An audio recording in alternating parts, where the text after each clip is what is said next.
आपके भोजन की थाली में जो भी खाने की वस्तु मौजूद है, चाहे वो हरी सब्जी, रोटी, दाल, चावल कुछ भी हो, ये सभी किसानों की मेहनत की वजह से होता है। अगर किसान खेती ना करे, जी जान लगाकर उसमें मेहनत ना करे और जलवायु उन पे मेहरबान ना हो, बारिश ना हो, मौसम सही ना हो, तो हमारे लिए एक टाइम का खाना खाना भी बहुत मुश्किल हो जाएगा। वर्ल्ड के 50% पॉपुलेशन कृषि करते हैं और इंडिया के तो 2/3 जनसंख्या अभी भी कृषि पर ही निर्भर है। हम डिस्कस कर रहे हैं क्लास 8 एनसीईआरटी ज्योग्राफी का 4th चैप्टर और इसमें हमें कृषि के बारे में जानना है। इसमें हम जानेंगे कि किस तरह अगर गेहूं से पाव रोटी बनता है, किस तरह कोई पौधा किसी उत्पाद तक पहुंचता है, उस उत्पाद तक पहुंचने में उसको किन किन आर्थिक क्रियाओं से होकर गुजरना पड़ता है, इन सब को हम इस वीडियो में डिस्कस करने वाले हैं।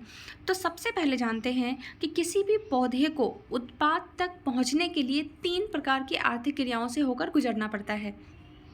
यानी कि अगर आप गेहूं का एग्जाम्पल लें तो गेहूं से पाव रोटी या बिस्किट बनने तक के सफ़र में उसको 3 आर्थिक क्रियाओं से होकर गुजरना पड़ता है: प्राथमिक, द्वितीयक और तृतीयक। प्राथमिक क्रिया क्या होती है? प्राथमिक क्रिया प्रकृति से रिलेटेड होती है। प्रकृति जिस चीज़ में हमारी मदद करती है, जो चीज़ प्रकृति से हमें मिलती है, नेचर द्वारा हमें मिलता है, उसे हम प्राकृतिक क्रिया या प्राथमिक क्रिया कहते हैं। जैसे कि खेती करना, मत्स्य पालन करना और इसका संग्रहण, इसका अच्छा एग्जाम्पल है। अगर आप गेहूं को उगाते हैं तो ये सभी प्राकृतिक क्रियाएं आती है, प्राथमिक क्रिया में आती है। द्वितीयक क्रिया में क्या हो गया? तो द्वितीयक क्रिया को हम निर्माण की क्रिया कहते हैं। निर्माण यानी कि अगर उस गेहूं से आपने पाव रोटी या बिस्किट बना ली तो वो द्वितीयक क्रिया हो गया। द्वितीयक क्रिया को अगर और डिटेल में समझे तो जो भी इंडस्ट्री होती है, जहाँ से छोटे मोटे किसी किसी पार्ट को लेकर और उससे कोई चीज़ बना दी जाती है, उसे हम द्वितीयक क्रिया या फिर द्वितीयक क्षेत्र कहते हैं। जैसे कि अगर आप किसी इंडस्ट्री में देखें तो उससे क्या होता है, कहीं कहीं से छोटे छोटे पार्ट्स को लेके आए जाते हैं और वो छोटे छोटे पार्ट किसी धातु से बने होते हैं। वे धातु हमें प्रकृति द्वारा मिलती है। तो जहाँ हम प्राकृतिक चीज़ों का यूज़ करके उसका कुछ अलग ही प्रोडक्ट बना दें तो वे सभी द्वितीयक क्षेत्र में ही होता है और उसे हम निर्माण का क्षेत्र भी कहते हैं। तो प्राथमिक और द्वितीयक से ही काम हो गया। तृतीयक क्षेत्र की ज़रूरत क्यों पड़ी? तृतीयक क्षेत्र सेवा का क्षेत्र होता है। अगर आपने प्राथमिक क्षेत्र में गेहूं को उपजा लिया और द्वितीयक क्षेत्र में गेहूं से पाव रोटी बना दी तो उसको जगह जगह पहुंचाना भी तो होगा, पहुंचाना भी तो ज़रूरत है। तो तृतीयक क्षेत्र को हम सेवा का क्षेत्र कहते हैं और इसी में यातायात का भी आता है। हमने बहुत सारी चीज़ें बना ली मगर उसको एक जगह से दूसरी जगह, बहुत सारी जगह पर भेजना होगा जिससे कि वो बहुत सारे लोगों तक पहुंच सके, उनकी ज़रूरत पूरा हो सके और उसकी वजह में हमें पैसे मिल सके। तृतीयक क्षेत्र हमें फैसिलिटेट करता है। जो भी जैसे कि टीचर, डॉक्टर, ये जो लोग हैं वे हमें फैसिलिटेट करते हैं, ये हमें फैसिलिटी देते हैं और फैसिलिटी के ही इनके पैसे होते हैं। तो ये तृतीयक क्षेत्र में आते हैं। कृषि एक प्राथमिक क्रिया है। फसल, फल, सब्जी, फूलों को उगाना, पशुधन का पालन, ये सभी प्राथमिक क्रिया में ही शामिल होते हैं और कृषि प्राथमिक क्षेत्र का हिस्सा है। द्वितीयक क्षेत्र के कुछ और एग्जाम्पल दें जिससे आपको ज़्यादा इजी समझ में आए। तो जैसे कि यातायात तो हमने समझ लिया। जो लोग व्यापार करते हैं, व्यापारी जो होते हैं, बैंकिंग भी तो हमें फैसिलिटेट करती है। बीमा, या फिर अगर आप विज्ञापन देना चाहते हैं, जो विज्ञापन वाले होते हैं वो किस चीज़ का चार्ज लेते हैं? वो फैसिलिटी ही तो देखते हैं। आपके प्रोडक्ट का वो प्रचार करेंगे, बहुत सारे लोगों तक आपके प्रोडक्ट को पहुँचाएंगे और उसके वो पैसे देते हैं। तो ये क्षेत्र तृतीयक क्षेत्र कहलाता है। अब हम जानते हैं कि कृषि कहाँ हो सकती है। कृषि के लिए कुछ चीज़ें की ज़रूरत होती है। स्थलाकृति मतलब स्थान, मिट्टी भी वहाँ की उपजाऊ होनी चाहिए और जलवायु भी अच्छी होनी चाहिए जिससे कि टाइम पे बारिश होती रहे, ज़्यादा गर्मी या ज़्यादा ठंड ही ना पड़ जाए जिससे कि हमारी फसल बर्बाद हो जाए। जिस भूमि पे हम फसल उगाते हैं उसे हम कृषि युक्त भूमि कहते हैं। और कृषि के संबंधित जो भी जानकारी होती है, जैसे कि फल, सब्जी, फ्रूट, पालतू जानवर, इन सब के अध्ययन को ही हम एग्रीकल्चर कहते हैं। एग्रीकल्चर लैटिन शब्द के 2 शब्द से मिलकर बना हुआ है। इसकी उत्पत्ति 2 शब्दों से मिलकर हुई है, एग्री और कल्चर। एग्री का मतलब होता है मृदा यानी कि मिट्टी और कल्चर का मतलब होता है कृषि करना। इसीलिए कृषि से संबंधित जो भी चीज़ है अगर हम उसका अध्ययन करते हैं तो वो एग्रीकल्चर कहलाता है। अभी आपको वर्ल्ड मैप दिखाती हूँ, जिसमें वर्ल्ड के उन प्रदेश को चिन्हित किया गया है जहाँ पे फसल उगाने के लिए उपयुक्त कारक जो भी जैसे स्थलाकृति, जलवायु और मिट्टी ये सभी मौजूद होते हैं, उनको मैप में यहाँ पे दिखाया गया है। ग्रीन कलर यहाँ पे मैप में जहाँ जहाँ पे ग्रीन कलर दिख रहे हैं वे सभी क्षेत्र कृषि योग्य क्षेत्र हैं, वहाँ पे कृषि हो सकती है। वहाँ की जलवायु और मिट्टी, स्थलाकृति वे सभी कृषि के योग्य हैं। हमने अभी देखा कि एग्रीकल्चर एग्री और कल्चर से मिलके बना है, तो ऐसे ही कुछ और शब्द होते हैं जिसमें कल्चर के मिलने से उनका अलग अलग मीनिंग बन जाता है। एग्रीकल्चर को हमने देखा कि मृदा की जुताई यानी कि मिट्टी की जुताई, फसलों को उगाना, पशुपालन का विज्ञान एवं कला है, इसे हम खेती भी कहते हैं। ये तो हमने पहले ही देखा था एग्रीकल्चर में। अब हम सेरीकल्चर की बात करते हैं। सेरीकल्चर क्या होता है? जो रेशम के कीड़े होते हैं उसका भी हम वाणिज्यिक रूप से पालन करते हैं, व्यापार के लिए उसका भी पालन करते हैं। यह कृषक की आय के पूरक हो जाती है। ये भी कृषि के लिए एक आय का ही स्रोत है। इसे हम सेरीकल्चर कहते हैं, मतलब जो रेशम का उत्पादन होता है उसे हम सेरीकल्चर कहते हैं। अब बात करते हैं पिसीकल्चर की। तो मत्स्य पालन को हम पिसीकल्चर कहते हैं। विशेष रूप से निर्मित तालाबों और पोखरों में मत्स्य पालन किया जाता है और इनसे संबंधित जो भी अध्ययन करते हैं हम उसे हम पिसीकल्चर कहते हैं। बीटीकल्चर क्या होता है? तो अंगूर की खेती होती है ना, अंगूर की खेती वाले अध्ययन को हम बीटीकल्चर कहते हैं और इसे द्राक्षा कृषि भी कहा जाता है। एक होता है हॉर्टिकल्चर। हॉर्टिकल्चर को हम उद्यान कृषि कहते हैं। वाणिज्यिक मतलब व्यापार के लिए, उपयोग के लिए अगर हम सब्जियां, फूल और फल को उगाते हैं तो उसे ही हम उद्यान खेती कहते हैं और उसके अध्ययन को हॉर्टिकल्चर कहा जाता है। जैसे छोटे से एरिया में अगर आपने सब्जी और फल फूल उगा लिए जो आपके अपने यूज़ के लिए हैं तो वो तो नॉर्मल खेती हो गई, लेकिन उसी को आपने बहुत बड़े भाग पे उगा लिया जिससे आपका व्यापार चलता है, उसी से आय का आपका अगर वो स्रोत बन गया है तो वही वाणिज्यिक उपयोग के लिए खेती होती है, जिसे हम हॉर्टिकल्चर कहते हैं।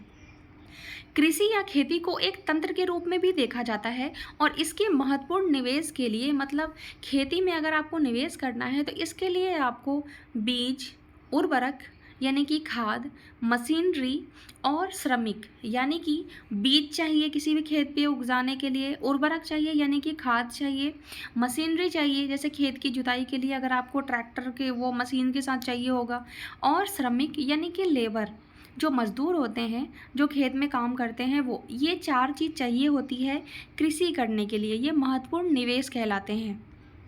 अब कृषि का काम भी तो होगा, तो खेतों में जुताई करना, बुआई करना, सिंचाई करना, निराई और कटाई, ये सभी कार्य के लिए हम मज़दूरों का उपयोग करते हैं। इस तंत्र के निर्गत के अंतर्गत फसल, ऊन, डेयरी, कुक्कुट उत्पाद में आते हैं। निवेश के अंतर्गत क्या आता है? तो मशीनरी, बीज और रसायन। प्रक्रम में क्या होता है? तो जुताई, बुआई और छिड़काव। और निर्गत मतलब इसके इन सब कार्यों से हमें क्या मिला? तो हमें फसल मिला, तो निर्गत फसल होता है।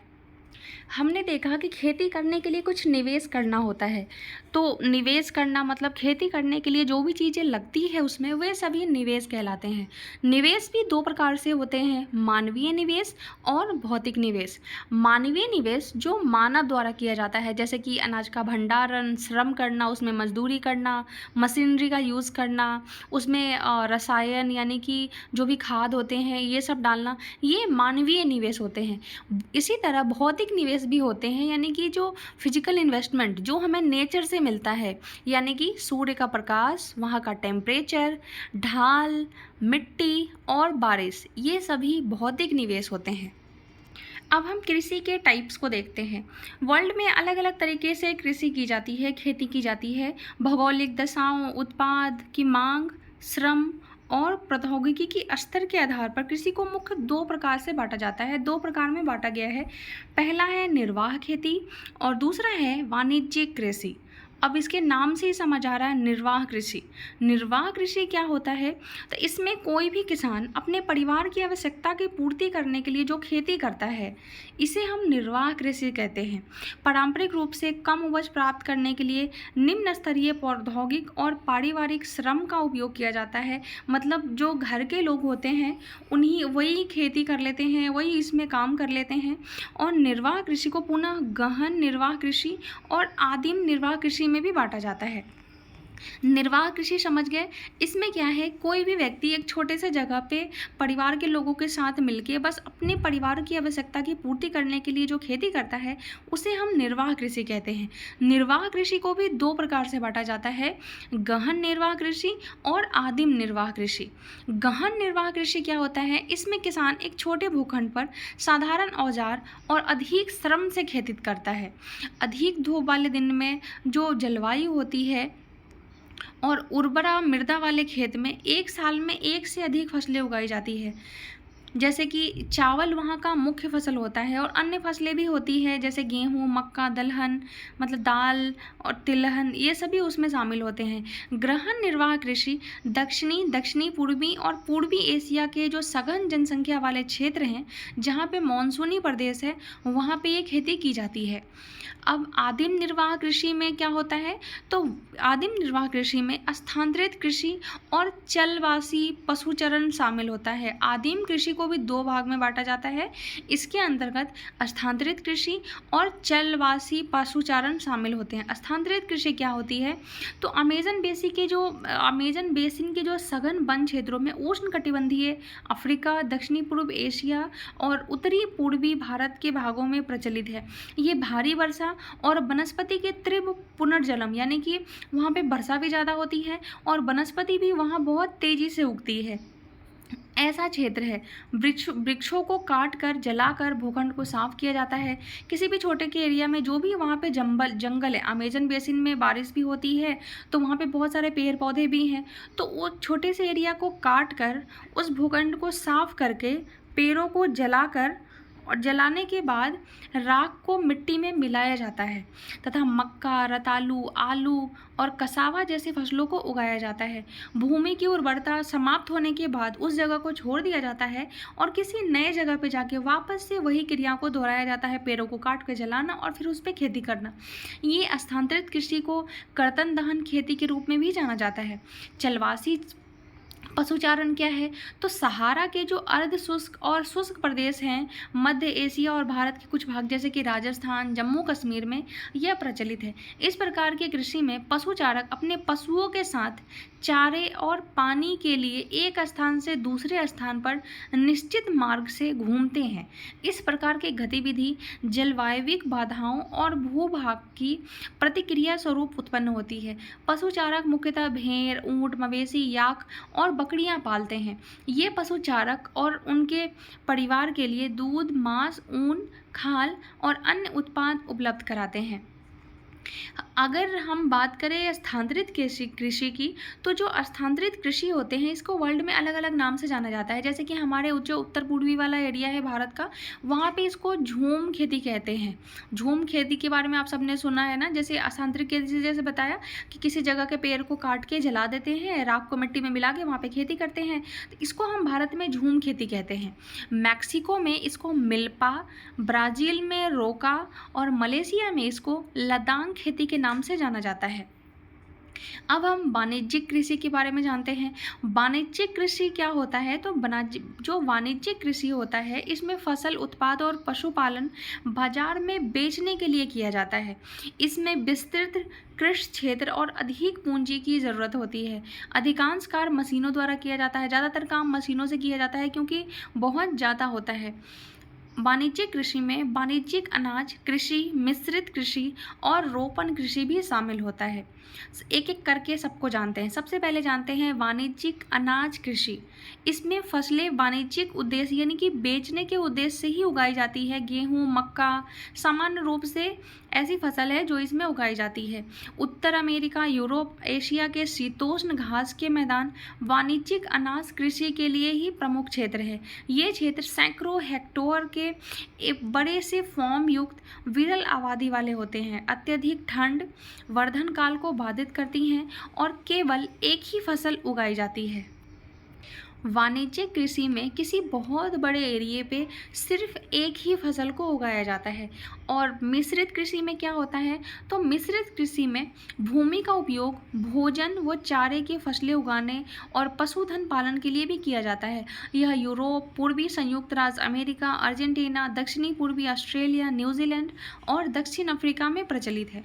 रोपण कृषि क्या होती है, तो वाणिज्यिक कृषि का एक प्रकार जहाँ चाय, कहवा, काजू, रबर, केला और कपास की एकल फसल उगाई जाती है।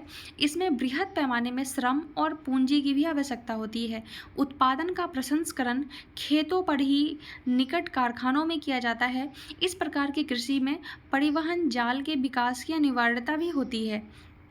रोपण कृषि के मुख्य क्षेत्र विश्व के उष्णकटिबंधीय प्रदेश में पाए जाते हैं।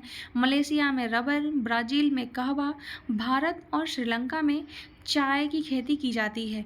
ये सभी वाणिज्यिक खेती है। तो हमने निर्वाह खेती, वाणिज्यिक खेती देख लिया। इसमें हमने देखा कि रसायन का या जलवायु, खेती, ज़मीन, इन सब की ज़रूरत होती है और करते हैं। लेकिन एक होती है जैविक खेती। जैविक कृषि में क्या होता है, हम रसायन का यूज़ नहीं करते, इसमें हम जैविक खाद का यूज़ करते हैं। प्राकृतिक पीरकनाशी का उपयोग किया जाता है, जैसे गाय का गोबर, इसको हम खाद के रूप में यूज़ करते हैं। इसे हम जैविक कृषि कहते हैं। इस वीडियो में इतना ही, मिलेंगे अगले वीडियो में जिसमें हम कृषि जो खेती है, वो मुख्य फसलें हैं इनकी, वो मुख्य फसलों के बारे में जानेंगे। मेरे साथ बने रहने के लिए thank you so much. Video अच्छी लगी हो तो लाइक करके कमेंट में ज़रूर बताएं।